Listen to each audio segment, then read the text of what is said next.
Здравствуйте, мальчишки и девчонки! В эфире информационная служба детских новостей. Сегодня наш эфир последний в уходящем 2017 году. Да, и поэтому мы постарались сделать его максимально праздничным и новогодним. Но начнем мы с чего-то очень познавательного. Милана, я знаю, что ты побывала на выставке и привезла оттуда интереснейший сюжет. Да, Никита, и не просто побывала, а мне даже удалось поработать в роли экскурсовода. Представляешь, и оказывается, это очень интересная и увлекательная работа. Согласен. Ну что, смотрим? Конечно. Старый патефон, панцирная кровать, часы с кукушкой и ковер на стене – это всего лишь малая часть экспонатов, которые представлены в музее, который так и называется «Назад в СССР». Музей с раритетными предметами прошлой эпохи, разместившийся в стенах лицея номер 9 города Сибай, стал настоящим олицетворением жизни и быта людей прошлого века. Несколько локальных экспозиций выставки «Назад в СССР» – это идея, воплощенная в жизнь учителями и учениками лицея.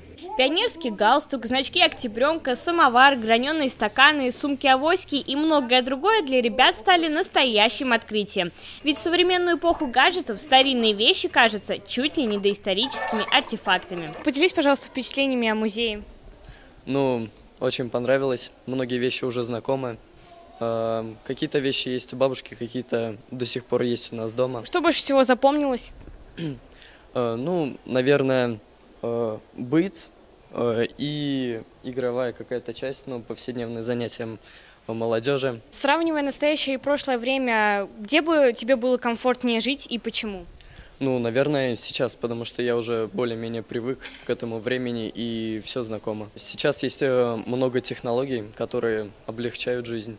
В настоящее время, когда жизнь для современного человека без сотовых телефонов, интернета, роботов и нанотехнологий не представляется уже реальной, такие выставки дают возможность молодому поколению погрузиться назад в прошлое, увидеть, какой же была жизнь людей той эпохи и соприкоснуться с предметами, в которых еще живет память минувших лет. Милана Семерякова, Оксана Михайлова, Любовь Карпова. Специально для детского времени, телекомпания СТВ.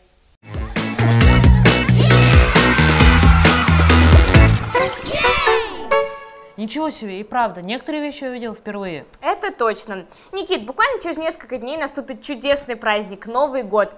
Ты наверняка уже приготовила какие-нибудь подарки для своих близких? Конечно, и, кстати, некоторые из них я сделала своими руками. Ого, это очень круто. А ты, кстати, такой не единственный. Например, ребята из детского сада «Белочка» тоже готовили поделки своими руками. А какие, расскажут наши юнкоры Дарина Ветрова и Нурислам Салимьянов. Смотрим! С чего начинается новогодняя сказка? Запахов ели и мандаринов.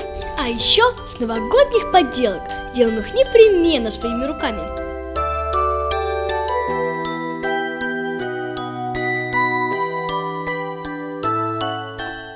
Так детский сад «Белочка» организовал выставку-конкурс под названием «Парад снеговиков».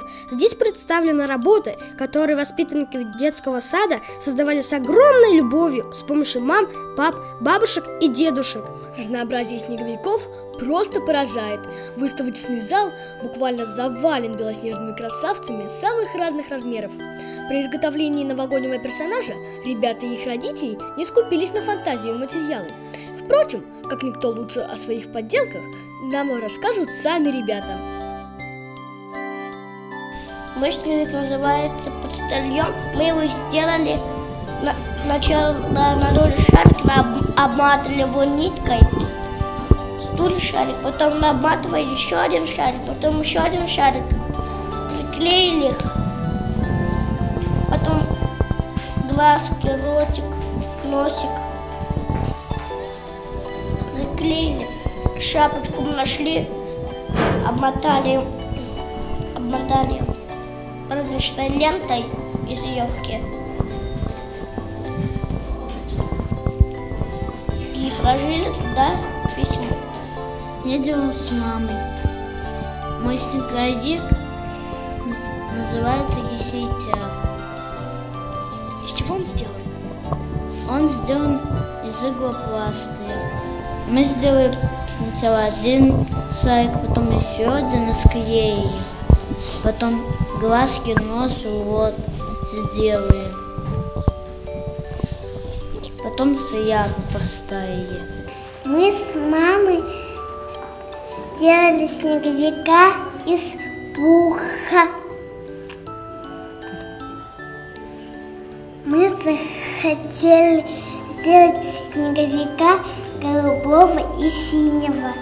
Такая идея в голову, потому что мы посмотрели по интернету и сделали такого же снеговика. Но папа и мама у нас не влезли. Я делала снеговика с мамой и с папой. Мы мячик обмотали пухом и приклеили на этот мячик еще один мячик и наклеили еще один пух.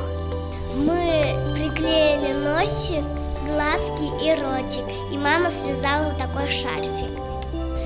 Бабушка связала снеговика из пряжи. Мы с бабушкой его наполнили ватой, приклеили шапку, носик и сделали его так, что как будто бы он жонглирует снежинками. Новый год – это время сказок и волшебства, но порой не стоит ждать чудес, а стоит создавать их самим. Тем более, что для этого потребуется только собственная смекалка и немного ловкости рук. Нурислам Салимьянов, Дарина Ветрова, Алик Кадыров, Любовь Карпова. Специально для детского времени телекомпания СТВ. Молодцы, ребята, такую красоту смастерили. Да, это точно. А вот и еще один предновогодний сюжет, точнее опрос. Наши корреспонденты Валерия Талаева и Емеля Беканова разузнали, как, с кем и где будут проводить новогодние праздники сибайские ребята. Интересно, где будут самые веселые компании? Новый год уже не за горами. И мы узнали, чего ждут ребята от наступающего Нового года. Готов ли ты встречать Новый год? Конечно. С кем его собираешься встречать? С родственниками всеми своими. Что ты ждешь от наступающего Нового года? Ничего нового. Есть ли у тебя новогоднее настроение? Конечно же есть. Какие блюда традиционные есть на вашем новогоднем столе? Оливье, мандарины, куча напитков всяких, еще салатов каких-то есть. Какой подарок ты бы хотела на Новый год? Новый ноутбук. Какие подарки ты бы хотела получить на Новый год? Я бы хотела получить совершенно разные подарки, но в основном все, что связано с чем-нибудь таким рукодельным. Веришь ли ты в Деда Мороза? Конечно, верю. А кто подарки нам приносит? Будешь ли ты дарить подарки своим родственникам и друзьям? Конечно, буду. Какие? Разные. Например? Очень разные вещи, сделанные своими руками. Каждый год 1 января по телевизору идет фильм «С легким паром». Смотришь ли ты его? Да, я смотрю его каждый год, и мне нравится.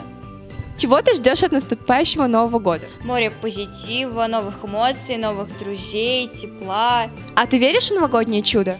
Да, я верю и очень жду. С кем будешь встречать Новый год?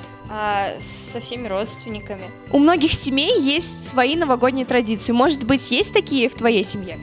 Ну, мы каждый год едем к бабушкам и отмечаем у них. А ты веришь в новогоднее чудо, в новогоднюю сказку Деда Мороза? Да, я верю. Каких подарков ждешь? Разных. А сама какие подарки собираешься дарить? Я буду дарить разные подарки. Мамам, например, сережки и так далее. Зимой вы ставите искусственную или живую елку? Искусственную. Ходите ли вы с семьей на салют на площади? Конечно, мы каждый год ходим, каждый раз отмечаем там, но на этот Новый год мы хотим поехать в Москву. Что ты хочешь на Новый год от Деда Мороза? Я хочу микрофон. Есть какие-нибудь цели на наступающий год? Ставлю стать хорошим телеведущим. Наряжаешь ли ты дом на Новый год? Конечно, я наряжаю его очень красиво. А что именно ты наряжаешь? Вешаю гирлянду, вешаю разные мишуру. Есть ли у вас какие-нибудь традиции в семье?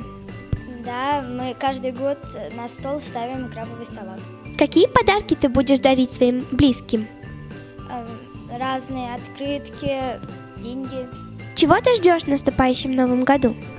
Я в наступающем Новом году, вот где-то после января, в январе, поеду на музыкальный конкурс. Он будет проходить в Уфе, международный. Я думаю, там хорошо выступлю, займу первые места. А каких ты подарков ждешь на Новый год? И я попросила у Деда Мороза компьютер. У вас есть какие-нибудь в семье традиции? 1 января приглашаем гостей и ходим на салют, который проходит на площади. Валерия Талаева и Беканова Емеля. Специально для детского времени телекомпания СТВ. Отлично, я тоже новогодние праздники провожу в кругу семьи. Зимние каникулы – это хорошее время для того, чтобы провести его с пользой. Например, встретиться со своими друзьями на елке или катке, а в морозные вечера можно просто посмотреть хороший фильм, укутавшись в теплый плед. Это точно, думаю, многие ребята любят это время. Друзья, нас всех очень хотят поздравить с наступающим новым 2018 годом ребята из школы телевидения Media Kids. Они подготовили небольшую поздравительную видеооткрытку. Круто, давайте уже скорее смотреть. Кажется, работает. Наша школа телевидения хочет поздравить мам, пап, бабушек, дедушек, близких, родственников с 2018 Новым годом. Дорогие родные, родственники и друзья, я поздравляю вас с наступающим 2018 годом. Желаю вам счастливого Нового года. Ну а я хочу поздравить всех мам с наступающим Новым годом. Хочу, чтобы они были самыми счастливыми на свете и чтобы у них всегда было хорошее настроение. Дорогие россияне, поздравляю вас с новым 2018 годом. Желаю вам счастья и здоровья, хороших новогодних дней. Дорогие мамы, папы, дедушки и бабушки, мы поздравляем вас с 2018 Новым годом. Я поздравляю вас, желаю счастья, благополучия в семье, всем родным, чтобы счастье было и мандаринного настроения. Дорогие родители, поздравляю вас с Новым годом 2018, желаю счастья, здоровья, чтобы вы никогда не болели. Дорогие близкие, родственники, поздравляю вас с новым 2018 годом, желаю счастья, здоровья, чтобы вы никогда не болели, чтобы у вас было все хорошо в жизни и самого лучшего. Я хочу поздравить своих родных и ваших родных. Желаю вам счастья, здоровья, самого наилучшего, чтобы вы не болели. Желаю вам финансового благополучия, чтобы всегда вы были в достатке, хороших новогодних дней. Годом. Ну что ж, вот такими событиями были наполнены предновогодние дни, а наше эфирное время подошло к концу. Мы поздравляем всех наших телезрителей с наступающим 2018 годом. Желаем вам, друзья, ярких событий в новом году, исполнения желаний и веселых каникул. Увидимся уже после праздников. Ну а с вами были, как всегда, ведущие новостей Милана Семерюкова и Никита Полосков. Всем пока!